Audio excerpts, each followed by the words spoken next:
ایک سیاسی جماعت ٹرول گردی کر رہی ہے۔ کبھی سیاستدانوں کبھی اداروں کے خلاف ٹرولنگ کی جاتی ہے تاکہ دباؤ میں لا کر من پسند فیصلے لیے جا سکے۔ کچھ دن سے پاکستان اور چین کے تعلقات پر بھی ٹرولنگ شروع کر دی گئی ہے۔ یہ تاثر دینے کی کوشش کی گئی کہ پاک چین تعلقات میں کمی آ گئی۔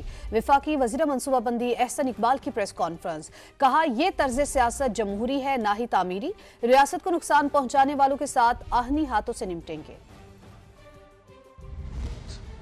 ایک مخصوص سیاسی جماعت نے ایک فن سیکھا ہے اور اس فن کو میں ٹرول گردی کہوں گا۔ عدلیہ سے اپنے پسند کا فیصلہ لینا ہے یا کسی جج کو ہراساں کرنا ہے تو اس کے خلاف ٹرولنگ شروع کر دی جائے۔ اگر فوج کو دباؤ میں لانا ہے تو فوج کے ادارے کے خلاف، اہم عہدیداروں کے خلاف ٹرولنگ شروع کر دی جائے۔ اپنے مخالفین کو دباؤ میں لانا ہے، ان کی پگڑیاں اچھالی جائیں، انہیں ہراساں کیا جائے اور اس طرح ہراساں کر کے ان پہ دباؤ ڈالا جائے۔ اب پچھلے 3-4 دنوں سے پاکستان اور چین کے تعلقات پر ٹرولنگ شروع کی ہوئی ہے۔ یہ تاثر دینے کی کوشش کی جا رہی ہے کہ خدا نہ خواستہ پاکستان اور چین کے درمیان تعلقات میں کوئی کمی آ گئی ہے۔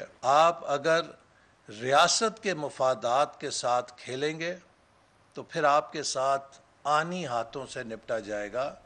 ایک سیاسی جماعت ٹرول گردی کر رہی ہے۔ کبھی سیاستدانوں کبھی اداروں کے خلاف ٹرولنگ کی جاتی ہے تاکہ دباؤ میں لا کر من پسند فیصلے لیے جا سکے۔ کچھ دن سے پاکستان اور چین کے تعلقات پر بھی ٹرولنگ شروع کر دی گئی ہے۔ یہ تاثر دینے کی کوشش کی گئی کہ پاک چین تعلقات میں کمی آ گئی۔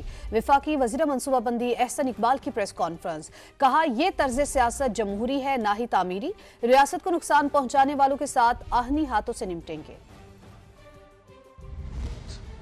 ایک مخصوص سیاسی جماعت نے ایک فن سیکھا ہے اور اس فن کو میں ٹرول گردی کہوں گا۔ عدلیہ سے اپنے پسند کا فیصلہ لینا ہے یا کسی جج کو ہراساں کرنا ہے تو اس کے خلاف ٹرولنگ شروع کر دی جائے۔ اگر فوج کو دباؤ میں لانا ہے تو فوج کے ادارے کے خلاف، اہم عہدیداروں کے خلاف ٹرولنگ شروع کر دی جائے۔ اپنے مخالفین کو دباؤ میں لانا ہے، ان کی پگڑیاں اچھالی جائیں، انہیں ہراساں کیا جائے اور اس طرح ہراساں کر کے ان پہ دباؤ ڈالا جائے۔ اب پچھلے 3-4 دنوں سے پاکستان اور چین کے تعلقات پر ٹرولنگ شروع کی ہوئی ہے۔ یہ تاثر دینے کی کوشش کی جا رہی ہے کہ خدا نہ خواستہ پاکستان اور چین کے درمیان تعلقات میں کوئی کمی آ گئی ہے۔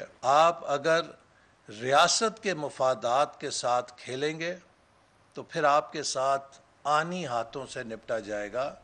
ایک سیاسی جماعت ٹرول گردی کر رہی ہے۔ کبھی سیاستدانوں کبھی اداروں کے خلاف ٹرولنگ کی جاتی ہے تاکہ دباؤ میں لا کر من پسند فیصلے لیے جا سکے۔ کچھ دن سے پاکستان اور چین کے تعلقات پر بھی ٹرولنگ شروع کر دی گئی ہے۔ یہ تاثر دینے کی کوشش کی گئی کہ پاک چین تعلقات میں کمی آ گئی۔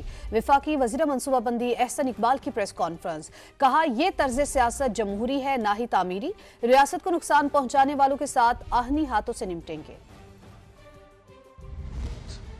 ایک مخصوص سیاسی جماعت نے ایک فن سیکھا ہے اور اس فن کو میں ٹرول گردی کہوں گا۔ عدلیہ سے اپنے پسند کا فیصلہ لینا ہے یا کسی جج کو ہراساں کرنا ہے تو اس کے خلاف ٹرولنگ شروع کر دی جائے۔ اگر فوج کو دباؤ میں لانا ہے تو فوج کے ادارے کے خلاف، اہم عہدیداروں کے خلاف ٹرولنگ شروع کر دی جائے۔ اپنے مخالفین کو دباؤ میں لانا ہے، ان کی پگڑیاں اچھالی جائیں، انہیں ہراساں کیا جائے اور اس طرح ہراساں کر کے ان پہ دباؤ ڈالا جائے۔ اب پچھلے 3-4 دنوں سے پاکستان اور چین کے تعلقات پر ٹرولنگ شروع کی ہوئی ہے۔ یہ تاثر دینے کی کوشش کی جا رہی ہے کہ خدا نہ خواستہ پاکستان اور چین کے درمیان تعلقات میں کوئی کمی آ گئی ہے۔ آپ اگر ریاست کے مفادات کے ساتھ کھیلیں گے تو پھر آپ کے ساتھ آنی ہاتھوں سے نپٹا جائے گا۔